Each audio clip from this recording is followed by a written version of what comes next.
हमारे यहाँ पॉपुलेशन में गुर्दे की पथरी के मरीज़ बहुत ज़्यादा पाए जाते हैं, जो कि डिफरेंट स्टोरीज़ के साथ हमारे पास प्रेज़ेंट करते हैं। तो उन सारी थ्योरीज़ को मद्देनज़र रखते हुए हर डिफरेंट सिनेरियो में पथरी की जो मैनेजमेंट है, वो उसका थोड़ा-सा हिसाब-किताब डिफरेंट हो जाता है।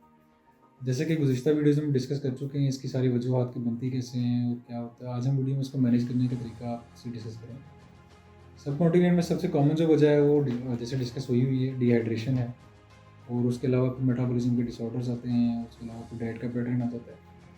पथरी जब एक बार बन जाती है, तो गुर्दे का जो कलेक्टिंग सिस्टम यानी कि जो पेशाब को बना के गुर्दे की नाली से निकाल के मसाने की तरफ लेके जाता है, तो सबसे पहले पथरी के ज़रिए उसमें फँसते हैं। पेन तभी होता है जब पथरी के ज़रिए किसी न किसी कलेक्टिंग सिस्टम के उस पॉइंट पे फँस जाएँ,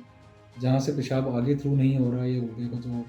फिल्ट्रेशन का सिस्टम है वो डिस्टर्ब होना शुरू हो गया हुआ है। तो उसके साथ बेइंतहा पेन का एक एलिमेंट आता है, जिसमें मरीज़ दर्द से बहुत बेचैन होते हैं और अक्सर शिकायत करते हैं कि पूरी ज़िंदगी में कभी हमें इस तरह का दर्द हुआ नहीं है। उसमें हम ये एहतियात तजवीज़ करते हैं कि जब ये इस दर्द के साथ आप प्रेज़ेंट किए हैं, तो पूरे तौर पे पानी का इस्तेमाल थोड़ी देर के लिए तक करें, क्योंकि अब ज़्यादा वाटर के इंटेक के साथ जब यूरिन ज़्यादा बनेगा, आगे पहले ही रुकावट है, तो आपका गुर्दा बहुत बुरी तरह स्वेल कर जाएगा, तो वो पेन बहुत वर्स आपको करेगा। तो अब ये एक बार पथरी बन चुकी है, मरीज़ हमारे पास आ चुका है, तो हम उसको एडवाइस करते हैं कि आप सबसे पहले जो है अल्ट्रासाउंड करवाएँ, ताकि उसमें जो आपके गुर्दे के अंदर पथरी का साइज़ है, उसका पता किया जा सके। जो स्वेलिंग है, यानी कि यूरिन इकट्ठा हो चुका है, जिसे हाइड्रोनेफ्रोसिस बोलते हैं, वो किस हद तक शदीद है। आया वो माइल्ड कैटेगरी का है, मॉडरेट है या शदीद है।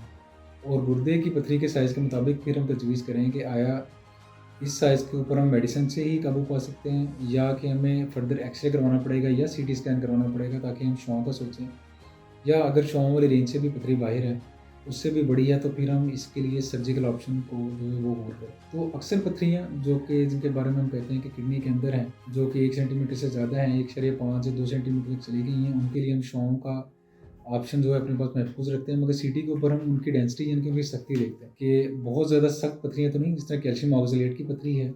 सिस्टीन की पथरियाँ भी समहाउ हार्ड स्टोन में कंसीडर की जाती हैं। तो उनको उनके बारे में देखा जाता है कि बड़ी पथरी को अगर 2 सेंटीमीटर से कम है, तो शुआओं से तोड़ने का ऑप्शन यूज़ किया जा सकता है। तो अगर पथरी यूरिक एसिड की है, उसको दवाइयों से मैनेज किया जा सकता है, क्योंकि वो बहुत ही भुरभुरी होती है और सॉफ्ट स्टोन होता है। इसके अलावा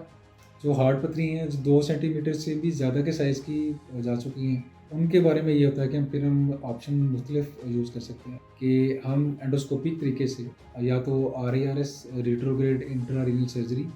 कर सकते हैं, जिसमें हम पेशाब के रास्ते के थ्रू जाके गुर्दे की नाली से क्रॉस करके डायरेक्ट गुर्दे के अंदर लैंड करते हैं, और वहीं से हम स्टोन को तोड़ के ज़र्रों की फॉर्म में या रेत की फॉर्म में वहाँ से वापस निकाल लेते हैं, और उसके बाद हम स्टेंट भी प्लेस कर सकते हैं, ताकि कचरा वो क्लॉट्स में वो निकलते रहें। इसके अलावा दूसरा जो ऑप्शन उससे बड़ी अगर पथरी है या मल्टीपल पथरी है, तो हम PCNL यानी कि परक्यूटेनियस नेफ्रोलिथोटमी को यूज़ कर सकते हैं, जो कि मरीज़ को या तो सीधा लटा के या बिल्कुल उल्टा लटा के डायरेक्ट गुर्दे के ऊपर एक नीडल के साथ पंक्चर करके स्टोन वाले एरिया में जाके, तो उसके अंदर डायलेटेशन करके कैमरे के साथ स्टोन को तोड़ा जा सकता है। इस ऑप्शन में चूँकि डायरेक्ट किडनी को रप्चर करके जाते हैं, तो इसमें ब्लीडिंग का रिस्क रह सकता है, और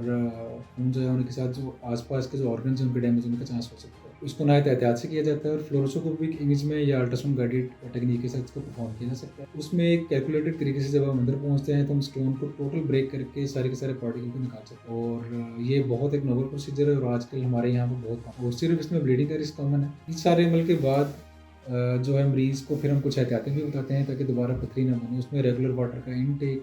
अपनी डाइट, अपना लाइफ़स्टाइल, अगर वज़न ज़्यादा है तो उसको कम करने की एहतियातें बताते हैं। शुगर और ब्लड प्रेशर तो उसको कंट्रोल करने का बताया जाता है, ताकि पथरी के रिस्क से ज़्यादा बताया